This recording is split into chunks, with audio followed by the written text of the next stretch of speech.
sure you want to do this? I have to.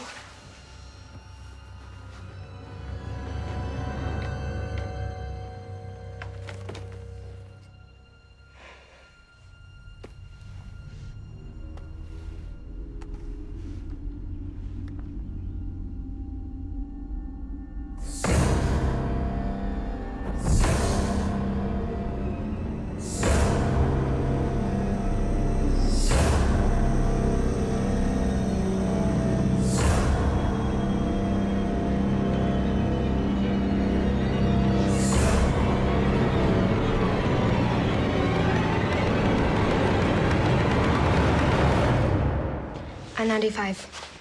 Barry, the Crow, the Snake, and a few others. The trees haven't changed that much, so maybe Massachusetts, but they're close. Horror follow-ups don't really come much more iconic than this. Were you nervous? Yes. Oh my God, yeah. Still nervous. Yeah, but no, this was unspeakably intimidating from the get-go. Yeah. Yeah. As we aspire to a long career in horror, so there was a lot of pressure to do this in a way that we would appreciate as fans, and we hope other people will too. Yeah. But could you, even from the beginning of the project, did you have a clear vision of how it could work? Yeah, I had this very weird experience because I'm a constant reader. I'm a Stephen King fanatic. I have been my whole life.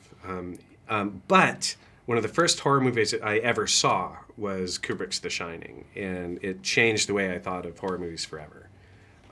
So as a disciple of both of those creators, when I read Dr. Sleep, when it was first published, I had this schizophrenic experience where I'm reading all the words that are Stephen King's, and I'm going with him on this journey that he's taking Dan and Abra as these wonderful characters, but all of the imagery in my head was Kubrick's.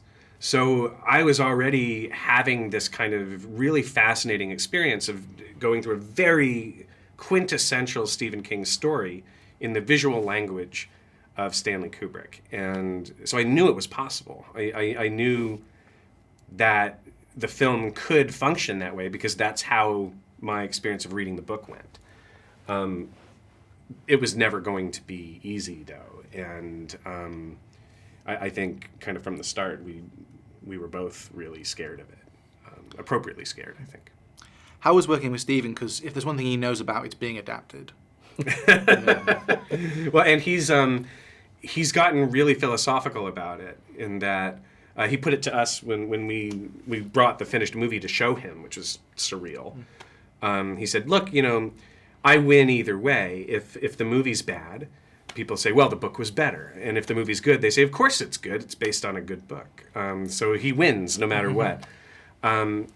But he also, since The Shining, he's created a world for himself where he has an incredible amount of approval over how his work is adapted. But once the train has left the station, he very intentionally stays far away from it. And his thing is, look, the book is the book. The film is the film, and it's yours. I want it to be your version.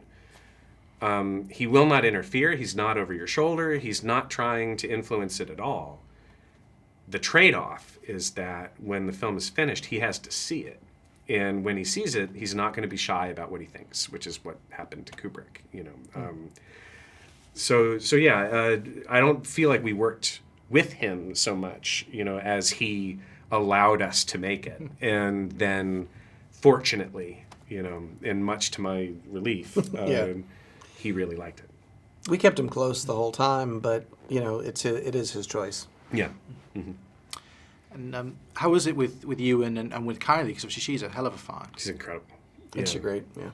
Yeah, well, Ewan is Ewan. He's one of the kindest and kind of most down-to-earth and humblest movie stars you can ever find. He's just a thoroughly decent person and a really wonderful presence on set. And his chemistry with Kylie was one of the reasons that we cast her. She was one of 900 candidates we looked at for Abra, and this was her first movie. I mean, the system worked the way it's supposed to, where the stories you always hear about, where someone puts themselves on tape and the tape just floats up all the different layers through all the different people it has to get through. before it finally got to us, and we said, "My God, this kid's a star," you know. But yeah, she's incredible. Yeah, but that was apparent really in the screen test with Ewan. Yeah. And we all sort of, including Ewan, she walked out of the room, she's like, well, it's her.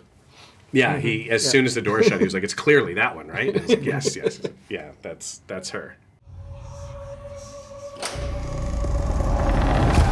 The world is a hungry place, a dangerous place.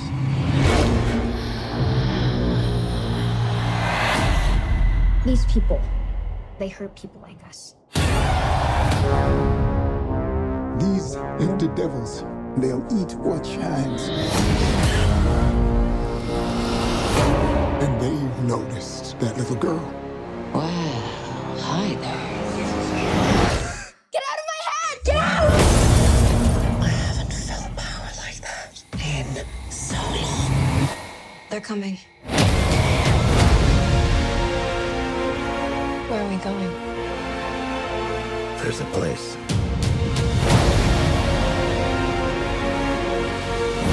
You sure you want to do this? I'm ready. Yes, you run, dear. And then I will find you, and you will scream for years.